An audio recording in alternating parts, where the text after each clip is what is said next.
코로나로 모이기도 참 힘들고 더더군다나 마스크를 벗고 함께 찬양한다라고 하는 것이 참 부담되는 시대인데, 그럼에도 불구하고 함께 찬양해 주시고 함께 모여주시고 함께 예배해 주셔서 너무 감사합니다. 특별히 오늘 특송을 내주신 구여선교회 너무 감사합니다. 박수로 우리 격려하며 하나님께 영광을 올려드리겠습니다.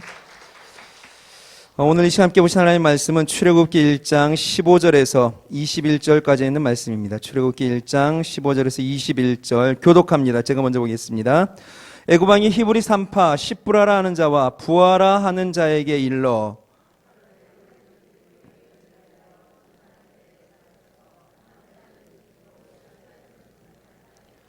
그러나 산파들이 하나님을 두려워하여 애굽 왕이 명을 어기고 남자를 살린지라.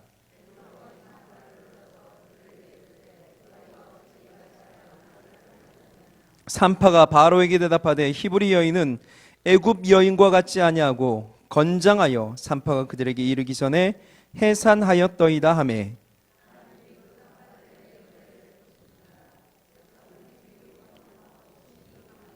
같이 봅니다.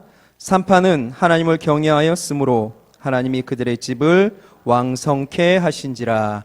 아멘. 할렐루야. 하나님의 크신 사랑과 은총이 오늘 수요 예배에 나오신 모든 이들에게 충만하시길 주님의 이름으로 축원드립니다. 우리 옆 사람과 같이 한번 인사합시다. 하나님이 당신을 사랑하시니 저도 당신을 사랑합니다. 하나님이 당신을 사랑하시니 저도 당신을 사랑합니다. 사랑합니다. 감사합니다. 반갑습니다.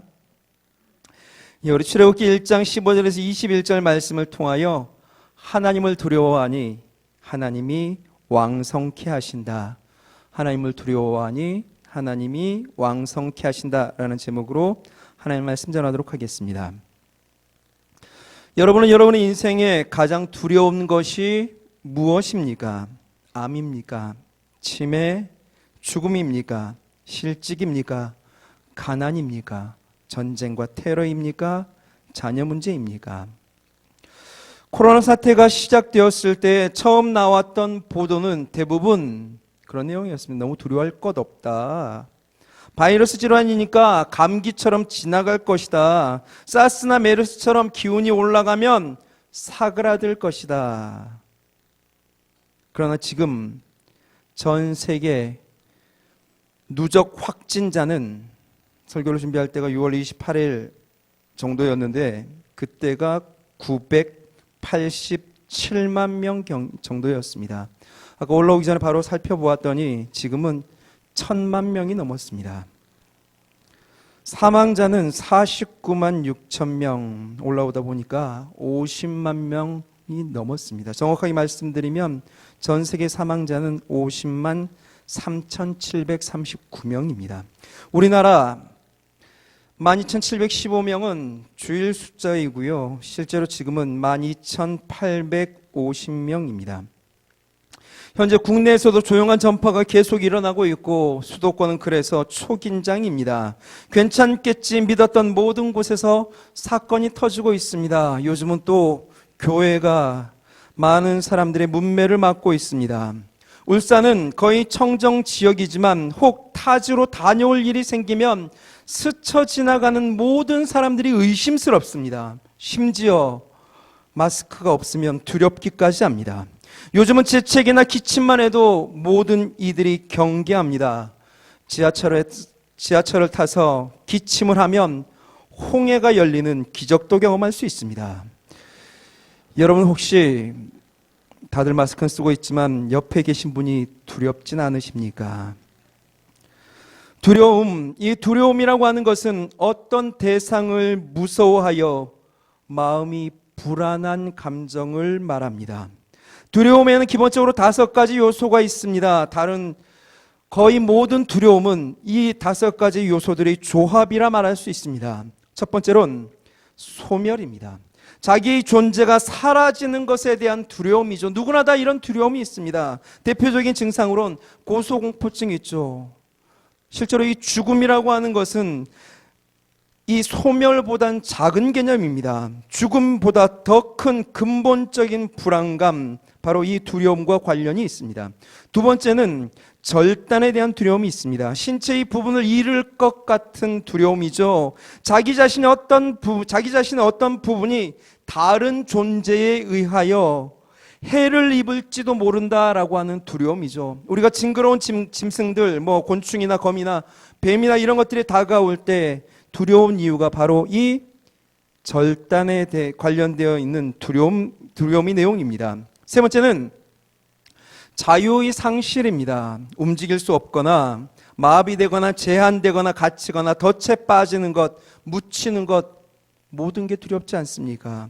자신을 제어할 수 없게 되는데 따른 두려움, 대표적인 것이 폐소공포증이죠. 바로 자유의 상실에 대한 두려움입니다. 네 번째는 분리입니다. 버려지는 두려움, 거부되는 두려움, 관계를 잃어버리는 데 따른 두려움. 다섯 번째는 자아의 죽음입니다. 창피한 거죠. 수치심을 느끼는 겁니다. 혹시 다른 사람에게 더 이상 호감을 사거나 인정을 못 받으면 어떻게 하나, 존경을 받을 수 없게 되면 어떻게 하나 라고 하는, 실패하면 어떻게 하나. 이 다섯 가지의 조합이 대부분 두려움의 그 밑바탕에 있는 것이라 이야기합니다. 물론 이 다섯 가지에는 위계질서가 있다고 합니다. 가장 밑바탕에는 소멸이 있고 가장 위에는 자아의 죽음이 있습니다. 이것을 가지고 모든 두려움을 이해할 수 있답니다. 고소공포증은 소멸의 두려움이 기반하고, 실패를 두려워하는 것은 자아의 죽음에 기반하고, 다른 사람 앞에서 말하는 것을 두려워하는 것은 자아의 죽음에 대한 두려움이다. 이런 내용들입니다. 어쨌건 그런데 여러분, 이런 두려움들 어느 때에 생기는 걸까요? 어떻게 생기는 걸까요? 크게 두 가지를 생각해 보았습니다. 첫 번째는 상상이죠. 특별히 불안한 것을 상상하며 생각을 재확대해가며 두려움이 생겨납니다. 아직 일어나지 않은 그 막연한 것들 미리 염려하고 걱정하다 보니까 그 생각이 꼬리에 꼬리를 물어 나중에는 두려움이 되어집니다. 소멸, 절단, 자유의 상실, 분리, 자아의 죽음, 아직 아무것도 일어나지 않았습니다. 그런데 괜히 걱정되는 거죠. 높은 곳에 올라가면 모든 것이 안전한데 불안해지는 거죠. 떨어지면 어떻게 하나, 떨어지면 아프겠지. 그래서 가족들에 대하여 염려가 생겨나기 시작하고, 그것들로 인하여 두려움이나 꼼짝도 할 수 없게 만듭니다. 대부분 지레 짐작하여 불안에 떠는 것이 두려움입니다. 두려움은 실체가 아닙니다. 대부분이 머리에서 만들어낸 상상입니다. 상상의 소산입니다. 창작품일 뿐입니다. 그래서 프랭클린 루즈벨트는 이렇게 말했습니다. 우리가 유일하게 두려워해야 할 것은 두려움 그 자체다. 우리가 실제로 두려워해야 될 것은 두려움 그 자체다라고 말을 합니다. 여러분, 쓸데없는 상상으로 두려움에 떨지 마십시오. 어차피 될 일이라면 두려워할 이유 없습니다. 또 만약 안 될 일이라면 두려워한다고 해결되겠습니까? 그러니 이 또한 두려워할 필요 없습니다. 두 번째로 우리에게 생기는 두려움의 이유는 세웠던 목표를 놓쳐버렸을 때에 생겨납니다. 물 위를 걷던 베드로를 상상해 보십시오. 예수님이 물 위로 걸어오시죠. 그 모습을 본 베드로는 이렇게 간청합니다. 우리 다 같이 한 목소리 읽어봅시다. 시작. 베드로가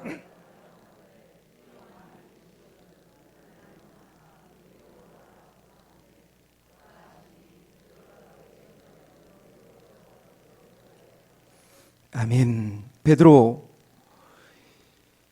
예수님이 오라 하시는 명령을 받들어 배에서 내립니다. 육지 아닙니다. 바다입니다. 그것도 심한 바람이 불어 풍랑이 넘실대는 끔찍한 바다 한복판입니다. 그 위를 말씀에 힘입어 걸어갑니다. 바람을 보지 않고 오직 예수님만을 보고 갔기 때문입니다. 그랬던 그가 물에 빠집니다. 성경은 그 이유를 향하여 바람을 보고 무서웠기 때문이라 이야기합니다. 14장 30절 바람을 보고 무서워 빠져가는지라 소리질러 가로되. 여러분, 그 사실 아십니까? 예수님께서 베드로에게 물 위로 오라 하실 그때, 그 순간에도 여전히 모든 상황은 끔찍했습니다. 예수님 말씀하셨기에 일시적으로 바람이 멎은 것 아닙니다. 베드로가 한 발을 내디뎠기에 순간 물결이 잠잠해진 것도 아닙니다. 물 위를 그래서 내가 걸을 만하다 그래서 걸었던 게 아니죠. 예수님이 오라 하실 때에도 베드로가 한 발을 내려 물 위를 걸으려 할 때에도 여전히 바다에는 거센 풍랑이 일고 있었습니다. 그것도 아주 심하게 불고 있었습니다. 성경이 말하는 제자들이 고난을 당한다라고 표현할 정도로 끔찍했습니다. 그럼에도 베드로는 배에서 내려 그 끔찍한 곳을 향하여 갑니다. 그 풍랑이 있는 바다 위를 걸어서 갑니다. 순간 머리가 잘못된 거죠. 순간 착각이 일어나 육지라고 오해했던 것은 아닙니까? 아닙니다. 제가 믿기로 베드로가 이 물 위를 걸을 수 있었던 것은 그 끔찍한 풍랑이 보이지 않았기 때문이 아닙니다. 만물을 다스리시는 예수님의 명령에 사로잡혔기 때문이죠. 또 그 끔찍한 풍랑보다 우리 예수님이 훨씬 더 커 보였기 때문입니다. 실로 그는 예수님만을 바라보았기에 바다 위를 걸을 수 있었던 것입니다. 바라보았기에. 저는 이 바라보다라고 하는 표현이 참 좋습니다. 여러분, 바라보다라고 하는 것은 바라다와 보다의 합성어입니다. 바라보다라는 뜻은 바로, 향하여 보다라는 말로, 여기서 바로라고 하는 말은 특정한 대상을 향하여 흔들림 없이 정확하게 라는 말입니다. 그래서 그것을 향하여 본다라고 하는 그 의미가 합쳐져서 바라보다가 된 것입니다. 좌로나 우로나 치우침 없이 흔들림 없이 정확하게 예수님을 바라보았을 때 그는 바람도 두렵지 않았습니다. 풍랑도 두렵지 않았습니다. 물속이 얼마나 깊은지, 물속이 얼마나 찬지, 그 안에 혹시 상어가 사는지, 내가 수영을 할 수 있는지, 이 모든 것들이 관심도 되지 않았습니다. 소멸, 절단, 분리, 어느 것 하나도 두렵지 않았습니다. 오직 세상과 나는 간 곳 없고 구속한 주만 보이도다. 딱 그 상황 아닙니까? 그래서 오직 예수님만 향했고 예수님만 중요했던 베드로는 물 위를 걸어오신 예수님처럼 물 위를 걸을 수 있게 된 것입니다. 그런 그가 바람을 봅니다. 예수님만 바라보며 물 위를 걷던 그가 순간 자신이 하고 있는 일이 무엇인지 깨닫고 나서 흔들립니다. 예수님만 바라보며 물 위를 걸어갈 수 있었던 능력의 종이 예수님을 놓치고 잃어버리게 됩니다. 그러자 그 전에는 보이지 않았던 바람이 커 보입니다. 두려움 가운데 사로잡히게 됩니다. 그러니 그는 물속에 빠져버리고 맙니다. 엘리야도 마찬가지입니다. 엘리야, 그는 갈멜산에서 바알과 아세라를 섬기던 850명과 싸웠습니다.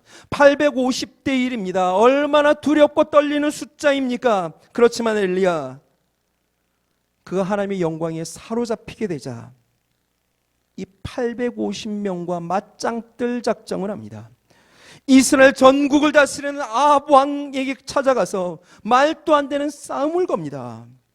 열왕기상은 이렇게 말합니다. 그런즉 보내어 온 이스라엘과 이세벨의 상에서 먹는 바알의 선지자 450인과 아세라의 선지자 400인을 갈멜산으로 모아 내게로 나오게 하소서. 그리고는 그렇게 모인 사람들, 그곳에 모인 백성들을 또 도발합니다. 자기 자신도 빠져나가지 못하도록 쐐기를 박습니다. 우리 다 같이 18장 21절 말씀 읽어봅니다. 엘리야가 모든 백성이 가까이 나아가 이르되 너희가 어느 때까지 두 사이에서 머뭇머뭇하려느냐? 여호와가 만일 하나님이면 그를 좇고 바알이 만일 하나님이면 그를 좇을지니라. 아멘. 그리고 또 바알과 아세라 선지자들까지 충동질하죠. 오정에 이르러는 엘리야가 저희를 조롱하여 가로되 큰 소리로 부르라. 저는 신인즉 묵상하고 있는지, 혹 잠깐 나갔는지, 혹 길을 행하는지, 혹 잠이 들어서 깨워야 할 것인지. 하매. 여러분, 엘리야가 조롱한 저희는 한두 명이 아닙니다. 850명입니다. 내가 한 대 때리면 850개의 주먹이 날라옵니다. 그럼에도 엘리야 전혀 개의치 않습니다. 그 숫자를 주목하지 않습니다. 바알도 아세라도 아합도 그들의 선지자도 그 자리에 있던 백성들도 그는 보지 않습니다. 엘리야는 오직 하나님만 바라봅니다. 하나님을 향하여 흔들림 없이 정확하게 바라보게 되자 850이 우습게 여겨졌던 것입니다. 전혀 주눅들지 않습니다. 도발하고 싸워 승리해버립니다. 바알 선지자를 도륙하고 이스라엘 전국에 하나님이 참신임을 보이며 3년 6개월 가뭄도 종식시킵니다. 그랬던 엘리야, 그가 로뎀나무로 쫓겨갑니다. 자신이 아끼던 바알의 선지자들이 이 엘리야에게 몰살당했다는 소식을 들은 여왕 이세벨이 사람을 보내어 엘리야를 협박했기 때문입니다. 이미 참신은 하나님이 이미 드러났습니다. 백성들도 하나님께로 돌아섰습니다. 3년 6개월 가물었던 그 대지에도 충분히 비가 내렸습니다. 상황은 엘리야에게 전적으로 유리합니다. 뭐가 두렵겠습니까? 하늘을 명해서 불을 내릴 수 있는 선지자인데, 그럼에도 이 엘리야 이세벨의 위협을 봅니다. 흔들림 없이 하나님만을 정확하게 보았던 그가 그 모든 것에서 눈을 들어 자기가 처한 형편을 보게 되자 흔들립니다. 두려움에 사로잡히고 맙니다. 그리고는 로뎀나무로 도망가 버립니다. 이 사실이 열왕기상 19장에 나와 있죠. 이세벨이 사자를 엘리야에게 보내어 이르되 내가 내일 이맘때에는 정녕 내 생명으로 저 사람들 중 한 사람의 생명 갖게 하리니 생명 갖게 하리라. 아니하면 신들이 내게 벌 위에 벌을 내림이 마땅하니라 한지라. 저가 이 형편을 보고 일어나 그 생명을 위하여 도망하여 그 형편을 보게 되니 그 끔찍한 협박이 실제로는 아무것도 아닌 그것이 태산이 되어 하나님이 보이지 않습니다. 하나님을 바라볼 수 없게 만듭니다. 당시 최고 권력의 비호 아래 어느 누구도 함부로 할 수 없었던 바알과 아세라 선지자 아닙니까? 850입니다. 그렇지만 그에게는 단지 숫자에 불과했습니다. 온 땅을 다스리던 살아있는 권력 아합도 두렵지 않았습니다. 오직 하나님 한 분만을 바라보았기에 3년 6개월의 그 끔찍한 가뭄도 종식시킬 수 있었고 놀라운 이적과 기적을 일으켰으며 심지어 죽은 아이도 살려냈던 사람이 엘리야입니다. 그럼 그가 모든 순간 하나님만 바라보고 하나님만 크게 보았던 엘리야가 하나님을 놓치자 협박이 보입니다. 자신의 형편이 보이기 시작합니다. 그렇게 되자 이 땅의 주인이고 생명의 주관자이신 하나님께서 다스리신 통치하시는 이 땅에서 도망하기 시작합니다. 그리고 두려워 말도 안 되는 기도를 합니다. 조카오니 지금 내 생명을 거두시옵소서. 우리들이 읽은 출애굽기는 말 그대로 출애굽기입니다. 애굽을 탈출한 이야기를 기록한 책입니다. 1장은 애굽을 나와야 했던 당시 상황이 기록되어 있습니다. 아시는 바와 같이 창세기 끝엔 요셉이 애굽의 총리가 되고 형들과의 극적인 만남을 통해 그 아버지 야곱의 식솔 70명이 애굽에 이주하여 살게 됩니다. 그리고 400여 년의 시간이 흐릅니다. 성경은 400여 년의 시간이 흐른 그 다음을 이렇게 말씀하십니다. 요셉을 알지 못하는 새 왕이 일어나서 애굽을 다스리더니 그가 그 신민에게 이르되 이 백성 이스라엘 자손이 우리보다 많고 강하도다. 자, 우리가 그들에게 대하여 지혜롭게 하자. 두렵건대 그들이 더 많게 되면 전쟁이 일어날 때에 우리 대적과 합하여 우리와 싸우고 이 땅에서 갈까 하노라 하고 감독들을 그들 위에 세우고 그들에게 무거운 짐을 지워 괴롭게 하여 그들로 바로를 위하여 국고성 비돔과 람셋을 건축하게 아니라. 여기서 말하는 요셉을 알지 못하는 새 왕은 요셉 때 있었던 애굽의 힉소스 왕조, 그들을 무너뜨리고 그들의 통치를 부정하며 새롭게 18왕조를 연 왕들입니다. 그들이 힉소스 왕조의 총애를 받던 이방 민족 이스라엘의 강성함을 두려워하기 시작합니다. 그래서 이스라엘을 멸할 계획을 세웁니다. 그들에게 무거운 짐을 지웁니다. 괴롭게 합니다. 학대합니다. 그런데 신기합니다.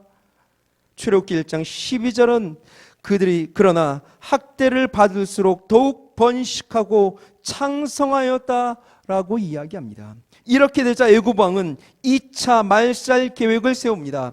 히브리 3파 십부라와 부하를 불러 명령을 내립니다. 아들이거든 죽이고 딸이거든 살려두라. 아마 십부라와 부하는 3파 조합의 이사장 정도 되었나 봅니다. 그럼 그들에게 이런 끔찍한 명령을 내린 거죠. 당시 애굽은 전 세계를 다스리는 패권 국가입니다. 그 패권국의 지존자 바로가 내린 명령입니다. 아들이거든 죽이고 딸이거든 살려두라. 쉽게 무시할 만한 명령 아닙니다. 애굽인들은 실제로 애굽의 왕을 생명을 주는 오시리스 신과 태양신이 강림하여 인간이 된 존재로 알고 있었습니다. 즉 바로는 애굽에서 신입니다. 신의 명령입니다. 그런데 이 산파들 그 신의 명령을 따르지 않습니다. 그 이유를 성경은 이렇게 말합니다. 우리 다 같이 한번 읽어봅시다. 그러나 산파들이 하나님을 두려워하여 애굽 왕의 명을 어기고 남자를 살린지라. 산파들이 하나님을 무서워했답니다. 생사 여탈권을 쥐고 있는 절대자 애굽의 신 바로의 명령을 듣지 않습니다. 왜요? 산파들 그들은 절대자보다 애굽의 신보다 바로보다 하나님을 더 두려워했기 때문입니다. 산파들 바로의 명령이 우스웠을 리가 없습니다. 그들의 목숨이 몇 개나 더 있기 때문에 그랬던 것 더더군다나 아닙니다. 십부라도 부하도 히브리 산파들도 그 위협이 두렵습니다. 언제나 법보다 주먹이 빠른 법 아닙니까? 바로가 얼마나 막강한 힘을 가지고 있는지, 그 명령을 어기면 어떻게 되는지, 그들이 주변국을 정복하고 어떤 짓을 저질렀는지, 그들이 보여준 악랄함, 종살이하는 현실에서 끔찍하게 대했던 그 모든 일들 그들도 보았을 겁니다. 게다가 그들이 믿는 하나님은, 히브리인의 여호와는 공포정치로 일삼던 지난 세월 근 400여 년간 침묵하셨던 분입니다. 나일강은 애굽에 풍요를 주었습니다. 그들이 믿는 하나님은 이스라엘에게 주신 것이라고는 종살이밖에 없는 것 같습니다. 그 한복판을 살아가는 산파들에게 신의 명령이 떨어진 것입니다. 여러분이 십부라라고 한다면, 부하라고 한다면 어떻게 하시겠습니까? 그런데 이 끔찍한 침묵의 시대의 산파들은 서슬퍼런 압제자, 살아있는 권력 바로를 바라보지 않습니다. 여러분, 십부라가 부하가 모세입니까? 하나님을 대면하여 한 자입니까? 아니에요. 아닙니다.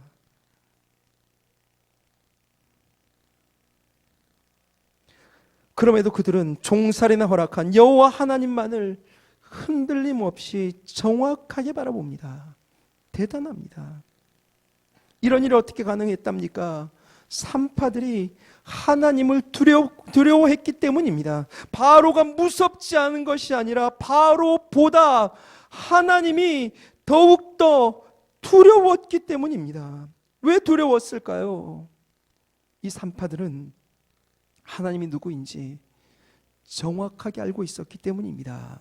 우리 마태복음 말씀 우리 다 같이 한번 읽어볼까요?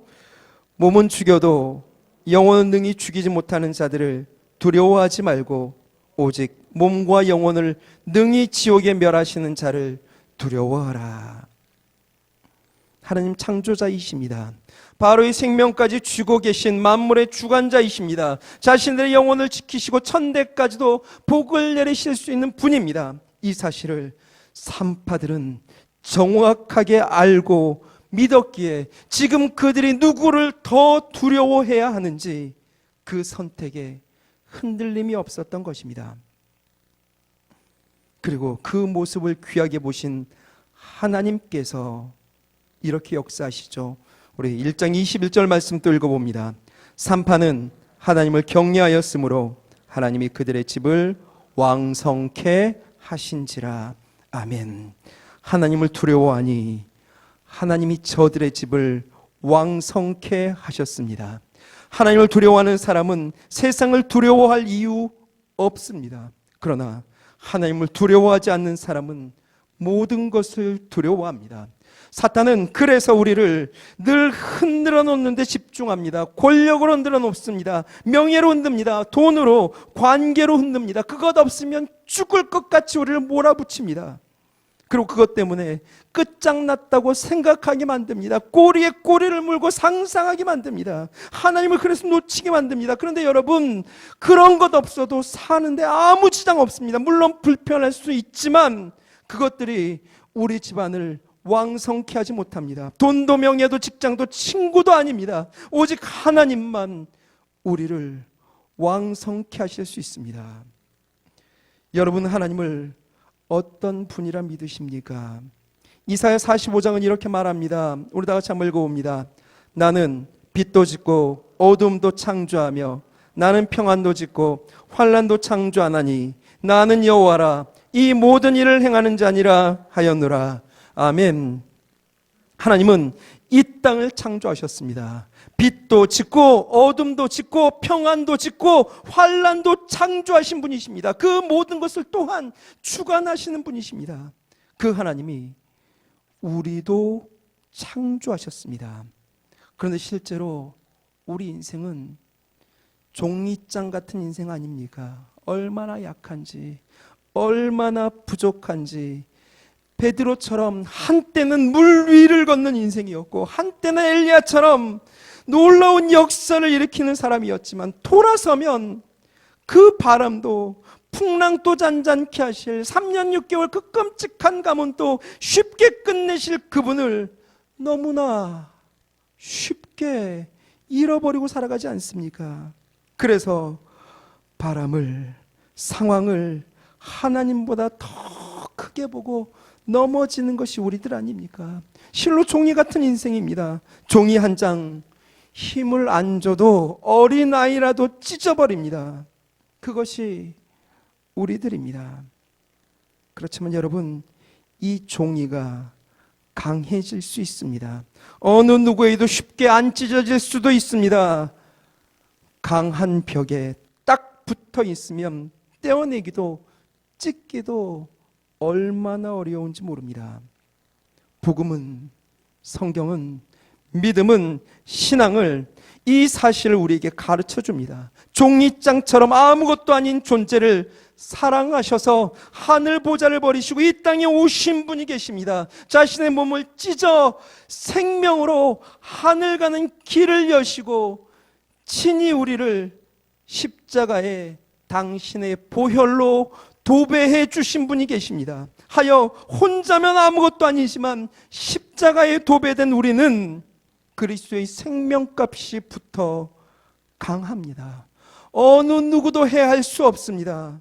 사망이나 생명이나 죽음이나 천사들이나 어느 누구도 그리스도의 사랑에서 우리를 끊을 수 없습니다. 복음은 굳어버린 문자가 아닙니다. 제발 이 복음이 무엇인지 알고 하나님이 어떤 분인지 알며 믿음 생활이 무엇인지 안다면 그저 입으로만 떠드는데 이 복음을 사용하지 말고 복음이 능력임을 삶 속에서 체험하고 맛보실 수 있기를 바랍니다. 여러분은 지금 굴러다니는 종이장 같은 인생입니까? 아니면 하나님께 딱 붙어 십자가에 도배된 인생입니까? 종이장같이 연약한 나를 그분이 얼마나 견고하고 강력한 인생으로 만들어 주시는지 그 복음의 능력 온전히 누려 복음의 감격으로 회복되는 우리 모든 이들이 되기를 소망합니다. 그래서 그저 종이장같이 구겨지고 찢기는 인생이 아니라 하나님만 두려워하고 하나님만 향하여 흔들림 없이 정확하게 나아가 그분께 딱 붙어 하나님과 더불어 찢어지지 않는 강력한 인생, 왕성케 하시는 그 복 온전히 누려 승리하는 저와 여러분들 다 되실 수 있기를 주님의 이름으로 축원드립니다.